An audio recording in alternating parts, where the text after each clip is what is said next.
만약 여러분에게 예배가 무엇인지 한 문장으로 정의해보라고 한다면 여러분은 뭐라고 하시겠습니까? 물론 예배가 무엇인지 한 문장으로 정의한다는 것은 거의 불가능한 일이지만 그럼에도 불구하고 누군가가 저에게 한번 해보라고 한다면 저는 이렇게 해보고 싶습니다. 예배는 반응이다. 이사야 6장은 이사야 선지자가 본 하나님의 보좌의 모습과 그리고 그 주변의 모습을 기록하고 있습니다. 보좌를 둘러싼 스랍들이 눈과 발을 가리고 밤낮 쉬지 않고 거룩하다, 거룩하다, 거룩하다 이렇게 외치고 있습니다. 우리가 이 말씀을 바라볼 때 한 가지 오해하지 말아야 될 것이 있는데 이 보좌를 둘러싸고 거룩하다 외치는 이 존재들은 바로 천사들입니다. 가끔씩 어떤 사람들은 이 장면을 생각하면서 이 보좌 주변을 둘러싼 스랍들이 마치 어떤 루핑된 시스템을 행하는 어떤 기계적인 존재 혹은 무슨 막 주변에 앵앵 날아다니는 그런 날파리 같은 존재들로 생각하는 경우들이 있는데요. 이 땅에서도 왕을 모시는 신하들 중에 가장 왕 가까이서 왕을 보필하는 신하들은 그만큼 더욱더 계급이 높은 신하들인 것과 같이 하나님을 모시는 천사들 중에서도 더 보좌 가까운 곳에 있는 이 천사들은 아마도 더욱더 계급이 높은 상급 천사들일 것입니다. 적어도 이 천사가 누구입니까? 가장 낮은 천사라 할지라도 우리 인간들보다는 훨씬 더 능력 있고 훨씬 더 고등한 존재들이 천사들일 것입니다. 그러한 이 천사들이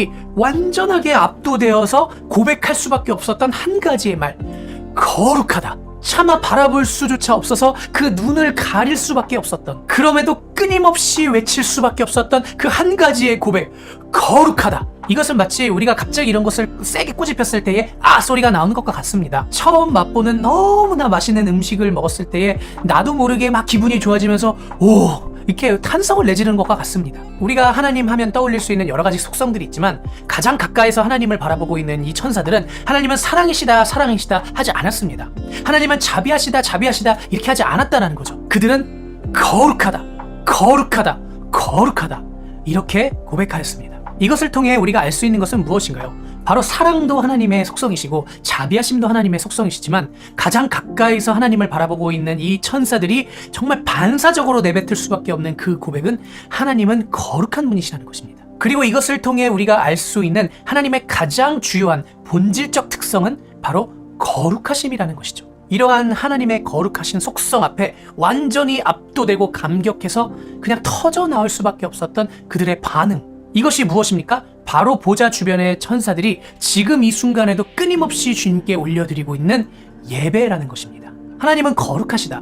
이것은 우리에게도 그렇게 새로운 것은 아니지요. 우리가 하나님의 거룩하심에 대한 찬양을 많이 부르기도 하고요. 우리 기도 가운데에서도 하나님의 거룩하심을 자주 고백하곤 합니다. 그러나 많은 경우 거룩하신 주님 이러한 고백이 우리에게 그렇게 감동이 되는 경우는 많지는 않은 것 같습니다. 이것은 마치 우리가 실제로 먹어본 적이 없지만 맛있다는 소문이 무성한 그 음식에 대해서 우리가 그 맛을 상상하면서 이야기하는 것과 같습니다. 말을 좀 더 잘하고 표현력이 좋은 사람이라면 정말 이 음식을 먹어본 것 같이 생생하게 표현할 수 있을지 모르겠지만 어쨌거나 그 사람은 그 음식을 먹어본 적이 없는 사람입니다. 우리가 하나님의 거룩하심에 대해서 온전히 반응할 수 없는 이유는 무엇일까요? 왜 우리보다도 훨씬 뛰어난 천사들이 날파리처럼 퍼덕퍼덕거릴 수밖에 없게 만드는 그 하나님의 거룩하심이라는 속성이 우리에겐 그냥 심심한 찬양의 가사일 뿐인가요? 그 답은 간단합니다.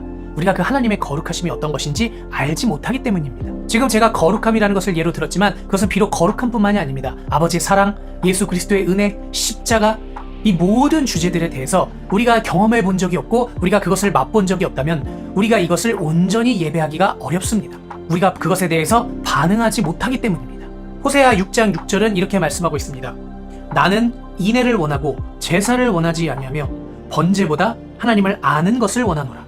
예배의 행위 자체가 예배가 아니기 때문입니다. 하나님을 알아야만 그 예배의 생명이 있기 때문입니다. 그렇다면 어떻게 우리는 이러한 예배로 더욱더 나아갈 수 있을까요? 하나님을 더 알아야 되겠죠. 잠언 8장 17절은 이렇게 말씀하고 있습니다. 나를 사랑하는 자들이 나의 사랑을 입으며 나를 간절히 찾는 자들이 나를 만날 것이다. 또한 우리가 잘 아는 요한복음 4장 23절은 이렇게 말씀하고 있습니다. 아버지께 참되게 예배하는 자들은 영과 진리로 예배할 때가 오나니 곧 이때라. 아버지께서는 이렇게 자기에게 예배하는 자들을 찾으시니라. 이 말씀에 영과 진리라는 부분을 어떤 신령과 진정으로라고 하는 어떤 조금 애매한 번역으로 인해서 우리가 이 말씀을 잘못 오해하는 경우들이 많은데요. 이 말씀은 뭔가 사람이 마음으로 열심히 정성을 다해서 예배하는 것을 이야기하고 있지 않습니다. 바로 성령, spirit, 그리고 진리, truth. 우리는 오직 성령과 말씀을 통해서만 하나님을 알 수 있습니다. 성령과 말씀 외에 하나님을 알 수 있는 다른 통로는 없습니다. 그리고 하나님께서 찾으시는 예배자는 열심히 예배하는 자가 아닌 하나님을 아는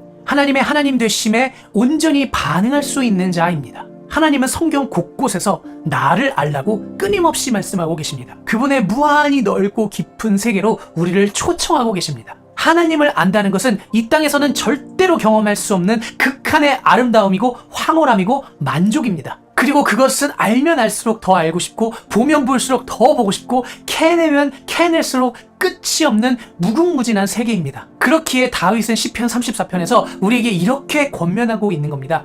Taste and see. 맛보아 알지어다. 하나님을 그렇게 끊임없이 알아가고 맛보았기 때문에 다윗은 그러한 예배를 드릴 수 있었고 그러한 시편을 기록할 수 있었던 것입니다. 이것이 우리의 예배의 본질이고 또한 본질이어야만 합니다. 우리는 하나님을 경험한 만큼 반응할 수 있으며 하나님을 아는 만큼만 예배할 수 있습니다. 그리고 그것은 오직 골방에서, 다시 말해 하나님과의 독대의 시간 속에서만 나올 수 있는 것입니다. 특별히 이 영상을 시청하고 계시는 예배 인도자 혹은 예배를 섬기는 싱어, 뮤지션이 계십니까? 여러분이 얼마나 공교한 음악으로 얼마나 많은 회중들 앞에서 얼마나 많은 은혜와 영향력을 끼치고 계시는 것과 상관없이 여러분의 삶 가운데 하나님과의 독대의 시간이었고 단 한 분의 회중이시고 예배의 대상이신 하나님만을 위한 예배를 여러분이 드리고 계시지 않다면 여러분은 여러분의 예배의 생명력에 대해서 심각하게 고민을 해보셔야 할 것입니다. 하나님을 믿는 사람들에게 예배는 선택이 아닙니다. 필수입니다. 장차 임할 하나님의 나라에서 우리는 영원토록 하나님을 예배하게 될 것입니다. 이 얘기 때문에 천국에 대한 기대감이 별로 없는 분들도 계신 것 같습니다만 우리가 천국에서 드릴 예배는 이 땅에서 드리는 것 같은 그러한 예배가 아닙니다. 하나님과 얼굴과 얼굴을 맞대어보며 그분을 온전히 누림으로 말미암아 우리 안에서 참을 수 없이 계속해서 터져나오는 끝이 없는 달콤함과 행복과 감격과 감사와 흥분과 즐거움의 반응들, 그것이 바로 우리가 올려드리게 될 예배인 것입니다. 그리고 이것이 바로 우리에게 약속되어진 영생이라는 것입니다. 그러나 이 땅에서도 우리가 조금이나마 그것을 맛보고 경험하기를 기뻐하시는 하나님의 은혜로 말미암아 예수 그리스도께서 이 땅에 오셨고 아버지의 보좌 앞으로 그 임재 가운데로 나아가는 그 길을 우리에게 열어주신 것 아니겠습니까? 할렐루야, 주님을 찬양합시다.